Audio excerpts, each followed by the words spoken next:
Política, com Rosiane Carvalho. 8h34, vamos aos assuntos e bastidores da política com ela, Rosiane Carvalho. Bom dia, Rose. Bom dia, Arthur. Bom dia para todos os ouvintes da Band News. Rose, a gente começa destacando que os professores e educadores ocupam a sede da SEDUC desde a manhã de ontem e pedem uma reunião com o secretário da pasta para pedir pela suspensão das aulas presenciais, portanto já faz aí quase 24 horas. E teve até uma denúncia de que os professores estavam sendo maltratados. Nós temos aqui um trecho da fala da presidente do Sinteam, que é o Sindicato da Educação, a Ana Cristina. Vamos ouvir o que ela tem a dizer. São 21h40. Estamos aqui na sede da SEDUC desde as 7 da manhã, com o intuito de abrir mesa de negociação para tratarmos da pauta da nossa categoria. Infelizmente, até o momento não conseguimos negociar com ninguém. Em função disso, iremos pernoitar, ainda na esperança de conseguirmos marcar essa audiência para tratarmos do que a categoria necessita nesse momento. Temos que falar desse retorno precoce das aulas presenciais.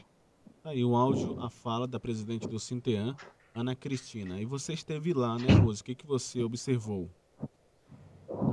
Arthur, o que está relatado aí nesse áudio da professora Ana Cristina é uma confusão, mais uma vez, entre a classe dos trabalhadores da educação, aí na liderança dos movimentos, né? Sinteam, Asprum também, sindical, estava lá ontem na frente, passei ontem à noite, lá entre 8 e 9 horas, ouvindo os professores, e você percebe que há uma indicação dos professores que não houve diálogo, que eles estavam desde 7h30 tentando ouvir e serem ouvidos nessa tentativa de suspender a retomada das aulas na rede estadual.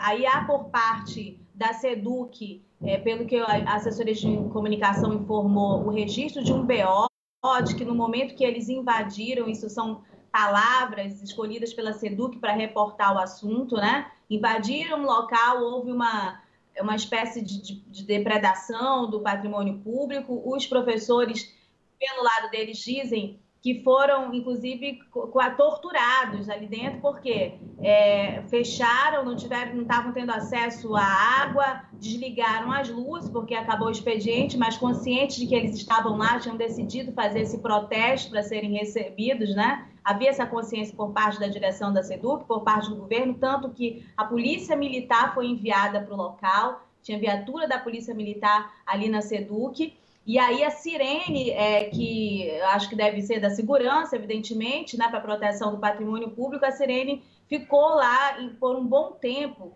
E aí foi preciso que um mediador, né, alguém de uma comissão da OAB estivesse no local e indicasse ali para a SEDUC que se aquela tivesse continuidade, aquela sirene, né, ali no ouvido dos professores que estavam em protesto, poderia se configurar como tortura. E aí foi quando desligaram aquela sirene. A nota da SEDUC refuta aí uma série de outras questões que foram colocadas pelos professores, mas o dado que está posto, Arthur, é que o governo, mais uma vez, mostra que não tem aí uma articulação capaz de conversar com os movimentos sociais, com as classes dos trabalhadores, né? Isso já virou uma marca. No passado, essa categoria da educação aí mostrou bastante a inabilidade do governo de estabelecer essa conversa, né, entendimento, buscar um diálogo, alguma coisa que pudesse evitar momentos mais extremos desse jeito e essa agenda negativa. Você vê, vamos falar de eleição um pouquinho, né, para abrir esse assunto. O Davi Almeida, que aparece bem nas pesquisas eleitorais, foi alguém que estabeleceu um contato e uma simpatia com essa categoria de professores. E o governo parece ignorar politicamente que isso é uma agenda também importante, estabelecer diálogo com os movimentos sociais. E eu acho que isso não traz bons resultados, né? Acaba tendo uma marca aí de não saber fazer esse diálogo, tanto que no ano passado, você lembra, para finalizar a greve, quem teve que intervir, estabelecer essa comunicação foi o secretário de Fazenda, Alex Del Giglio, que é considerado um técnico, né? Não é alguém da política, e o presidente da Assembleia Legislativa, o Josué Neto. Então, acho que é mais uma marca. Mais um detalhe, lá em São Paulo, a gente está acompanhando essa conversa de retomada das aulas, os prefeitos, né, quem está aí na articulação das eleições municipais, inclusive, está tendo muito cuidado, fazendo pesquisa, ouvindo professores, ouvindo pais de alunos, justamente para não estabelecer conflitos. Lá é a oposição que quer que volte às aulas, né? Pondera sobre a volta das aulas e que a estrutura deveria ser dar segurança, né, para a retomada das aulas. Aqui ao avesso, né?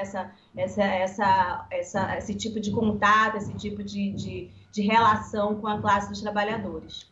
E a nota da SEDUC informa que não há professores presos ou maltratados dentro da sede da secretaria. Ao término do expediente de ontem, foi informado ao grupo que o prédio seria fechado e que não seria permitida a entrada de terceiros. Mesmo cientes do fechamento do prédio, o grupo decidiu continuar no local. Durante toda a noite, a secretaria manteve as portas abertas, sem qualquer impedimento para a saída. Após o término do expediente, não é permitida a entrada do público externo, o que também foi informado aos sindicalistas. Ainda assim, a secretaria autorizou a entrada de um médico e de um advogado, atendendo um pedido do grupo. Essa é a resposta da SEDUC. Hoje a gente também muda aqui de assunto para falar que o ex-deputado Issa Abraão anunciou que não disputará mais a vaga para a Prefeitura de Manaus. Ele mostrou aí algum tipo de apoio a outro partido? Você lembra que a gente falava a respeito de uma quantidade muito grande de pré-candidaturas e que até o momento do final do prazo de convenções partidárias, algumas iam sair do páreo, né? Que a gente chama de balões de ensaio, né? São quando os partidos lançam para fazer as negociações, as alianças. Esse foi o anúncio do Issa Abraão ontem. Anunciou apoio à pré-candidatura do Ricardo Nicolau, do PSD, partido do senador Omar Aziz, que é um pré-candidato que não aparece tão bem nas pesquisas, mas que nas articulações de alianças, de partidos, e também nas articulações de bastidores que a gente vê cutucar, tirar um pedacinho das possibilidades de outros pré-candidatos, acho que é quem está se movimentando melhor. Não à toa está aí filiado ao partido do político, eu acho que um dos políticos mais habilidosos e mais influentes, né? Se não for o mais influente politicamente nesse momento, em função da sua aliança, né? Da sua adesão, de ser aliado do governo do estado, né, do governo do Amazonas. Então, o Issa Abraão está nessa área de influência, né, do PDT aqui do senador Omar Aziz, que é o coordenador da bancada, e ontem fez esse anúncio de renúncia da pré-candidatura dele, não condicionou ser vice do grupo, então a gente vê que esse vice do Ricardo Nicolau ainda está ali sendo muito bem articulado nesse período, né, como de outros candidatos também tem possibilidades aí de ter mais robustez nesse período, nessa disputa pela Prefeitura de Manaus, e disse que vai ser candidato a vereador. Arthur, nos bastidores, era uma informação que a gente já tinha até na pauta de ontem, e a gente não teve tempo, mas nos bastidores há, sim, movimentações e comentários de que outras pré-candidaturas nesse campo de influência do senador Omar Aziz também podem naufragar. E candidaturas que têm ido bem até nas pesquisas eleitorais, pelo menos nas últimas que foram divulgadas.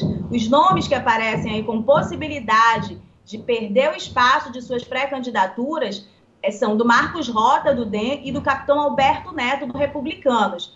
A coincidência aí dos dois nomes são dois nomes que não têm exatamente o comando dos partidos, o que foi diferente aí do Issa Abraão, assim, ele é presidente estadual do PDT, né? Tem uma boa relação com a nacional. O caso do Rota e do capitão Alberto Neto, eles dependem da articulação de quem comanda o partido aqui no Amazonas. No caso do DEM, o Valderney Avelino, que é um aliado muito antigo do senador Omar Aziz, e no caso do capitão Alberto Neto, depende do Silas Câmara, que também se posiciona aí no arco de aliança, muito bem alinhavado com o senador Omar Aziz. Eu consultei hoje o Silas Câmara, o Valderney Avelino, o Marcos Rota e também o capitão Alberto Neto.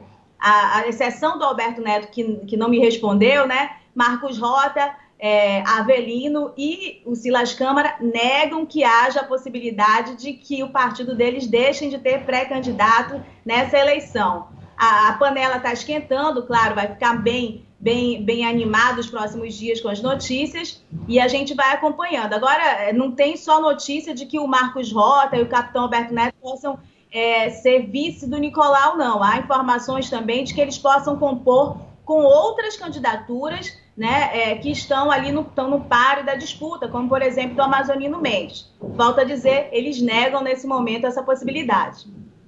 Rose, a gente muda aqui também de assunto para falar sobre o caso do governador do estado do Rio de Janeiro, Wilson Witzel. Por 14 votos a 1, a STJ decidiu manter o afastamento do cargo de governador. Ontem, inclusive, você falava sobre esse assunto que pode servir até de parâmetro para outras investigações relacionadas a governadores de estado que não estão no alvo aí do tribunal, entre os quais o do próprio governador do estado, Wilson Lima. O que você destaca para a gente?